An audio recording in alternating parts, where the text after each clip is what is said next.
Welcome back to the Taiwan Outlook. I'm your host, Wu Ruiguo. In this segment, we will continue our conversation with Mr. Ling Jiayu, who is the Director General of the Department of Investment Services at the Ministry of Economic Affairs here in Taiwan. Director General Lin, based off our earlier discussions, we talk about the recruiting, mission and also the investment, tour for potential investors who are interested in Taiwan. Can you also then follow up on this? How can foreign investors who are interested in investing in Taiwan, gather the necessary information or the kind of assistance that your department offers? Our department, Department of Investment Service, that's focusing service. Oh, okay, good. So, and our department set up a worldwide web page. Okay, and what's the web address? Yes, that's http://investtaiwan.nat.gov.tw. Okay. That page, that website launched in October 26th this year. Okay. So that's a worldwide to publish all this Taiwan investment environment and the living environment. That's let the potential investors to log in and to understand what Taiwan's strengths are, and also what kinds of opportunities that we have available. Yes. And therefore, do we, our government here, have a policy or a strategy in terms of attracting the kinds of foreign, investment that we need to stimulate our economic growth? For example, that we were talking prior to the taping started, that you mentioned the government's 6 star industries, or so-called the emerging industries in Taiwan. Would you like to share with us some of that information in terms of the areas that our government would like to see more foreign investment coming into Taiwan? Yes. And this year, the Executive Yuan just confirmed this 6 emergent industry. Yes. That's including bio and agriculture, yes, tourism, and green energy. Okay. And also ICT, which is information communication technology. Good. And also we have the cultural creativity. Yes, yes, cultural creativity. Yes. So those are the 6 areas that our government would like to see more foreign talents and investment coming to Taiwan. Yes. Okay. Other than the 6 industries, do we have other areas that we're interested or will welcome foreign investment as well? Yes. Besides manufacturing, the Ministry of Economic Affairs very focusing this service industry. Yes. Service is based on the manufacturing and render the service to the manufacturing.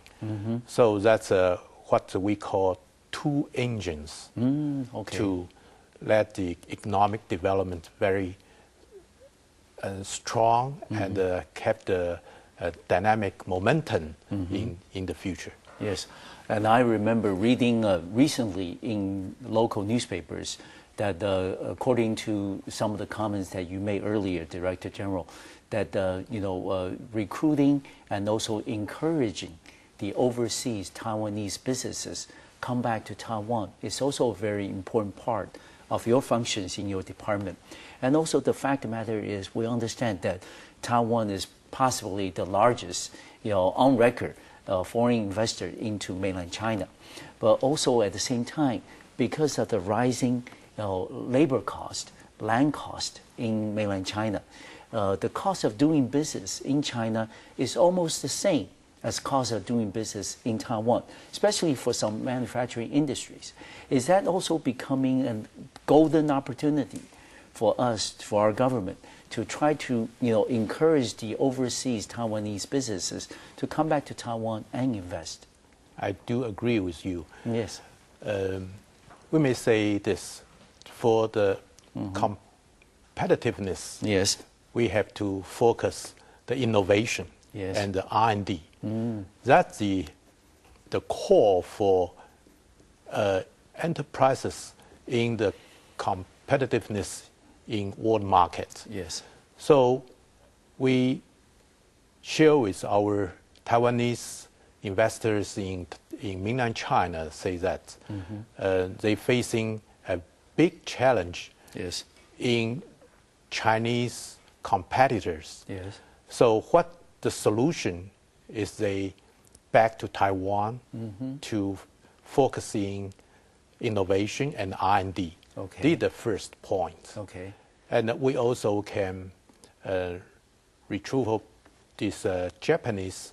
You may understand also 40 years ago, the Japanese people invest in Taiwan. Yes. But they still get the name in the world market like Sony and the Canon, so and so, is they keep their R&D center in Tokyo. Yes.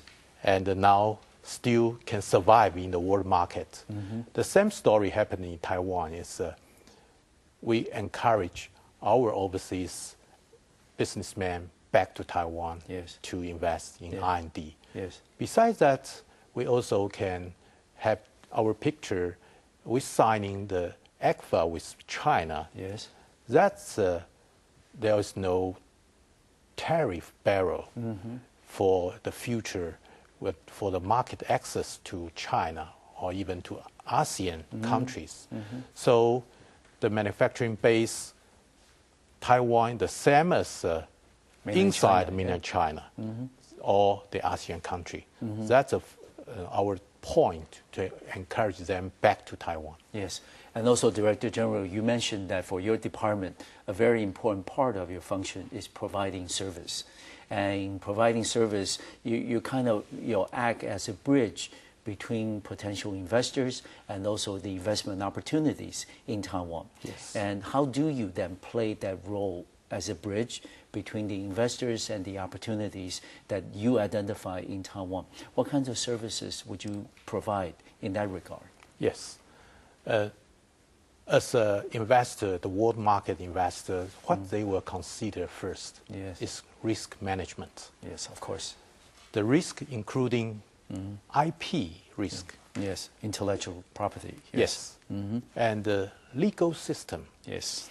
Is this country's legal system transparency good or not? And also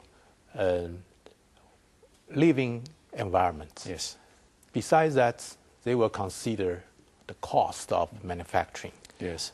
So Taiwan, the geographical position in the hub or the gateway to China market or to ASEAN countries market. Yes. So based on that, we focus and we try to convince international investors, say Taiwan, the IP very good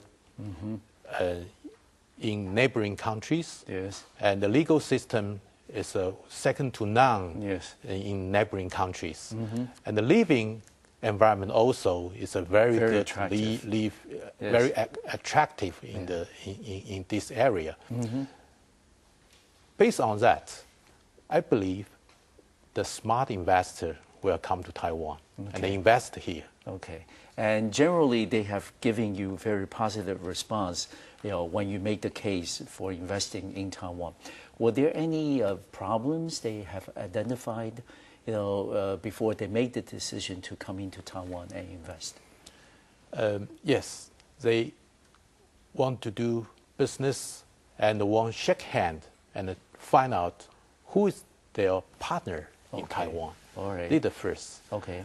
Or they also concerning, if I need a big land, the land in America maybe is not a key issue. That's a very big area there. So they're talking about 3 hectares. Can they find a 3 hectares land in Taiwan? So they were concerning a lot about that. So my department rendering those kind of service to them, Okay. and try to settle the problem for them. Okay, and so far, that part of it, I suppose, like you said, finding the right size and the area that they can set up manufacturing facilities and all that. So far, that problem has not been, a very acute one for many of the foreign investors. But we understand that Taiwan is very limited in geography. Yes. How do we resolve that problem? Okay, we focus the innovation center in the world. Okay. So mass production, or we say this high labor intensive industry, maybe Taiwan is not the first priority for them. Okay. So the knowledge-based industry, like innovation, R&D companies, they want to commercialize. They shake hands with Taiwanese. Yes. Because Taiwan's enterprises very good in system integration. So shake hands with Taiwan to commercialize, and the Taiwanese people, businessmen, will diversify their manufacturing base around the world. Okay. So that's a very successful story, or the procedure to shake hands with Taiwanese. Yeah, I can also see that's a very successful strategy, because Taiwan is now becoming most definitely a very vibrant player in East Asian economy. Exactly. And we're going to take another short break, and we'll be right back to our program, The Taiwan Outlook, and we'll continue our conversation with Director General Ling of the Ministry of Economic Affairs. I'll see you in 3 minutes.